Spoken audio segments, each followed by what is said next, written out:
देख करके गर्गाचार्य जी चरणों में गिर पड़े। मैं ही तो बता रहा था, बहुनी संति नामानी रूपाणी सुतस्ते, ये परब्रह्म परमात्मा है, मेरी बुद्धि में ये भेद आ गया। आचार विचार भी उसी कोटि तक होना चाहिए कि भगवान आ जाए तब आचार विचार की पंक्ति न लग जाएगी। चरणों में गिर पड़े, प्रसाद को पाया। प्रभु क्षमा करना, पहली बार के प्रसाद का अपमान कर दिया मैंने, आपने पाया मैंने दूर कर दिया, उठाओ। ये भगवत प्रसाद के अपमान का बहुत बड़ा पाप लग गया मुझे। द्रव्याला वेच गृकुपितो यात्व कोशित हो खान। अब तो भगवान घुटने घुटने चलकर जानोभ्याम सपाणीभ्याम रिंगमाणो बिजर होते, खड़े होते हैं तो बड़े बड़े बैलों के सींग पकड़ते, गऊओं के सींग पकड़ के खड़े हो जाते हैं। बैल खड़े होते, बैल की पिछला पांव पकड़ा, खड़े हो गए। हे भगवान, यशोदा कांप जाती, कहीं लात मार दी, सींग मार दिया, तुझे बचेगा?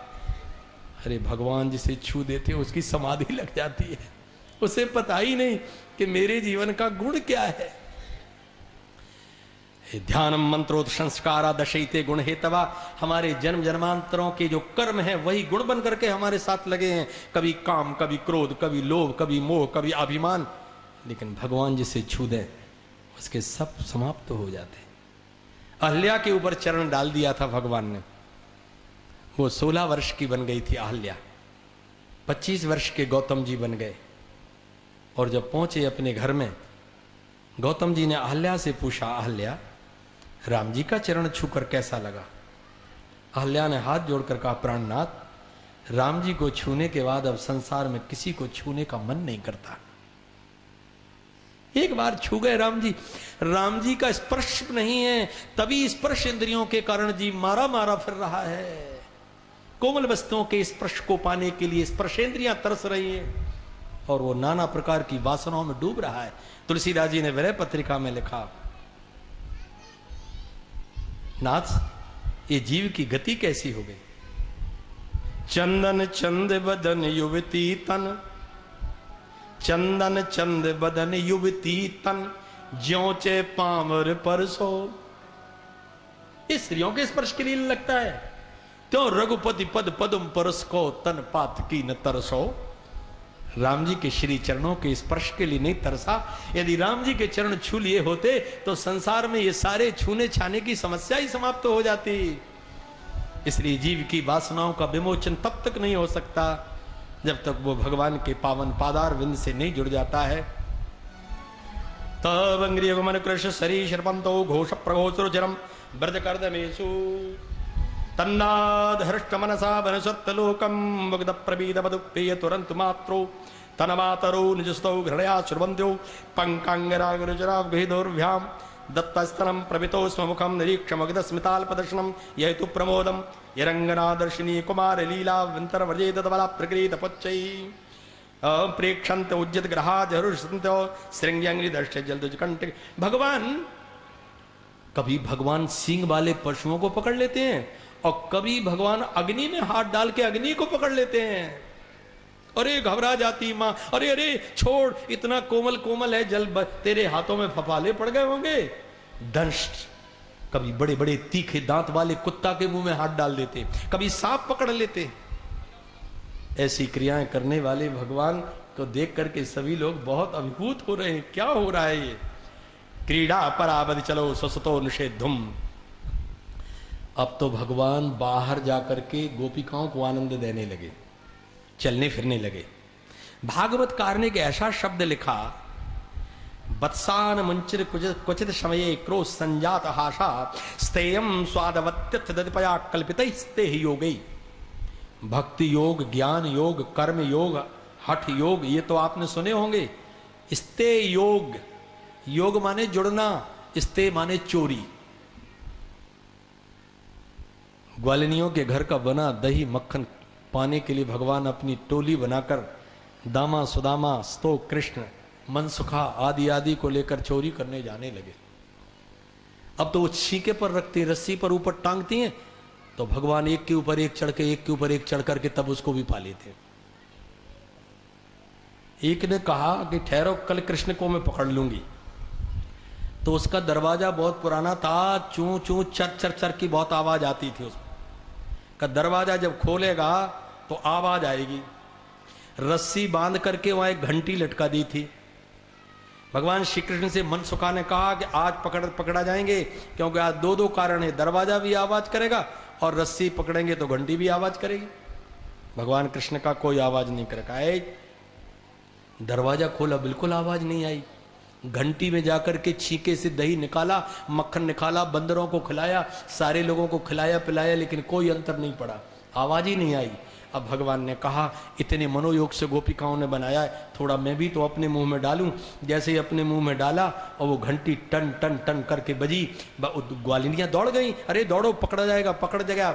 जब भगवान ने उस घंटी से कहा क्योरी घंटी, मेरे से तेरी कौन सी शत्रुता है, इतने ग्वालों ने खाया तब तो नहीं बजी, मेरे खाते क्यों बज गई।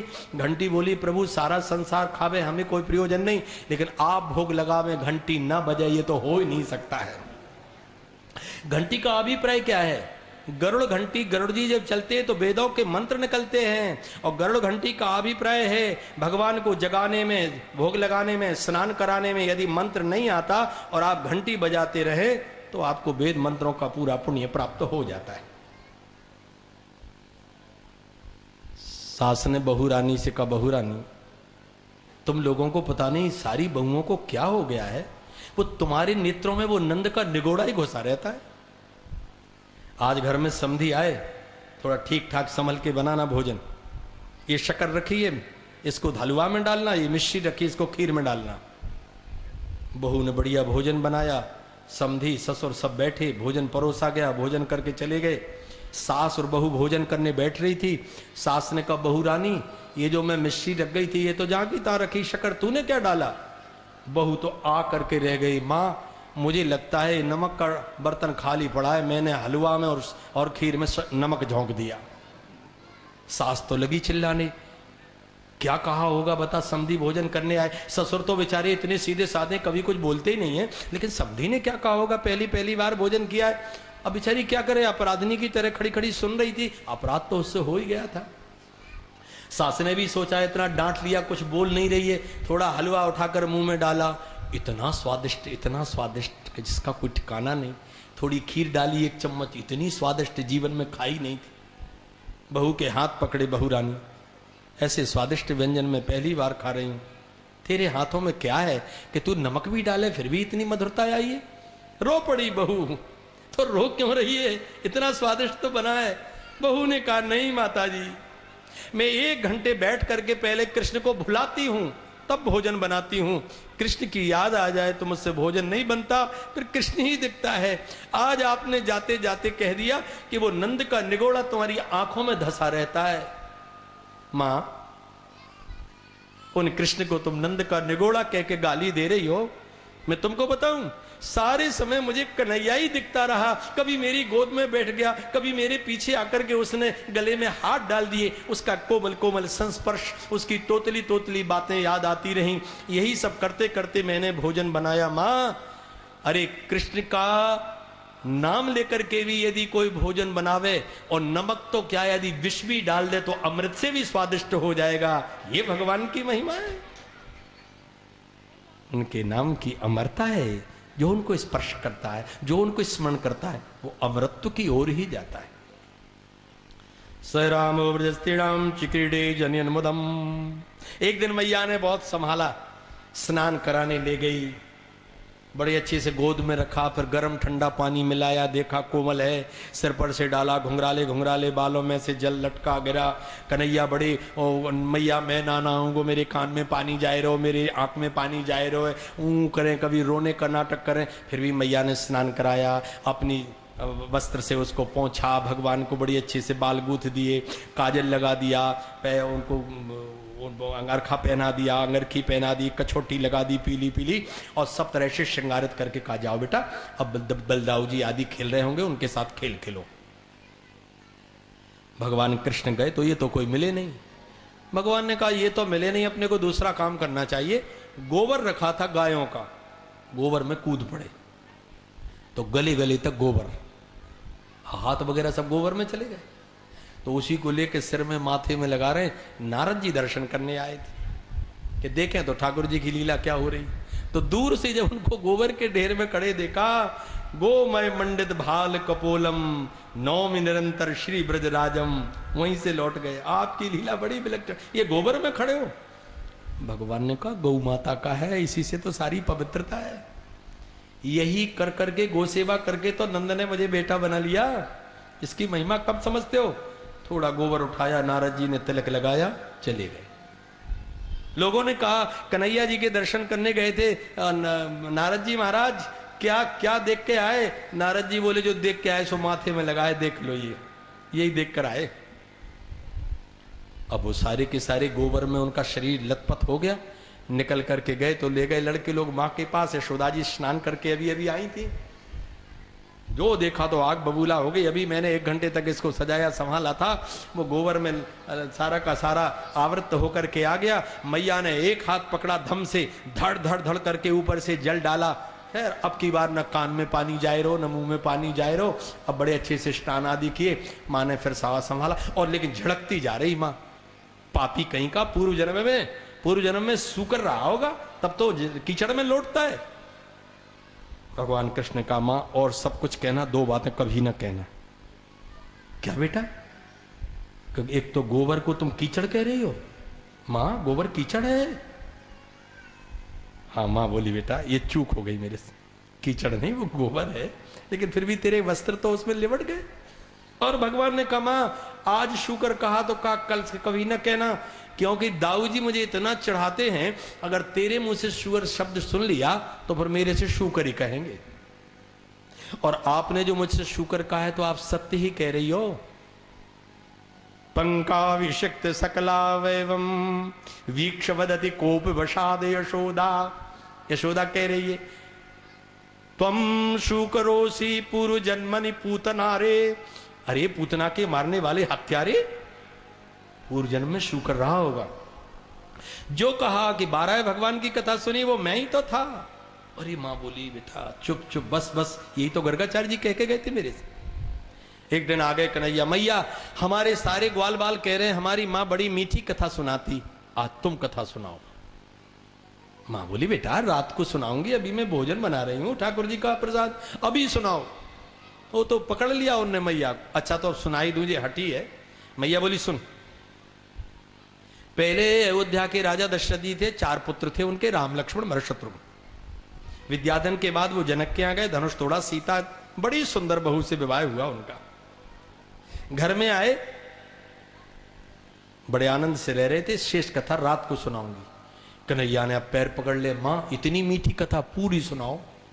अरे मैया बोली ये तो पता नहीं कितना मुझे समय लगाएगा। मैया बोली कुछ नहीं। फिर वो कैकेयी ने वनवास मांग लिया, 14 वर्ष के लिए वन में गए थे। वन में विचरण करते हुए सीताराम जी को एक दिन रावण आया और सीता को उठा कर ले गया। सीता करुणा से चिल्लाई, रोई, इतनी बिलपित, इतनी बिलाप कर रही थी जैसे कोई कसाई गाय को काटने ले जाए पकड़ के, ऐसी रो रही थी। कन्हैया जी की आयु अभी 2.5 वर्ष की है। जो इतना कहा एकदम रोषाविष्ट हो गए भगवान, खड़े हो गए। सौमित्रे कौ धनु रीति, लक्ष्मण मेरा धनुष बाण लाओ मैं देखता हूं। मां डर गई कि इसे तो भूत लग गया। पकड़ा, बेटा तू कैसा हो रहा है पागल? वो तो राम की पत्नी सीता के हरण की बात सुना रही हूं, तू कहां के लक्ष्मण को बुला रहा है? तू क्या करेगा इतना नन्हा सा बच्चा? अरे भगवान समझे कि हाँ मैं भूल गया, मुझे त्रेता की याद आ गई। अपने भक्तों की करुणा भगवान को किसी युग में आ जावे, स्मरण आ जावे। बांके बिहारी को वृंदावन में, कनक बिहारी को अभी भी अयोध्या में, और जगन्नाथ जी को अभी भी जगन्नाथपुरी में। रात्रि में प्रसाद होने के बाद पर्दा बंद करके एक भक्त की कथा सुनाई जाती। हमने पुजारियों से पूछा कि ये भगवान सो गए, अब ये एक भक्ति कथा का अर्थ क्या है? कहा महाराज ये सभी जगह जहां जहां भगवान के मंदिर हैं, भक्तमाल के भक्त की कथा इसलिए सुनाई जाती है कि बिना भक्त की कथा सुने भगवान को नींद ही नहीं आती। भगवान श्री कृष्ण एक दिन मिट्टी खा ली तो बलराम जी ने शिकायत की। मां ने मुंह खुलवा के देखा तो यदि सत ग्रस्तरी समक्षम पश्चिमे मुखम नाहम भक्षित बानम सर्वे मिथ्या विशंसिना, ये सब मिथ्याभाषी लोग हैं। माँ ने देखा तो उसके अंदर तो तमाम पृथ्वी, आकाश, जलचर, थलचर, नवचर, 14 भवन, और उसी में गोकुल, गोकुल में भी नंद बाबा का भवन, उसमें भी मैया, और वहां भी एक कन्हैया, और मैया वहां भी कान पकड़ के उसका मुंह खुलवा रही। मैया ने नेत्र बंद किए, लाला तेरा मुंह तो बहुत कठिन है, बंद कर।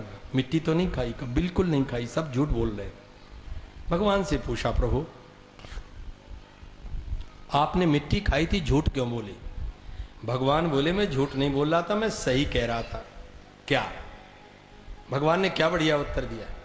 भगवान कह रहे हैं कि मां, असल बात यह है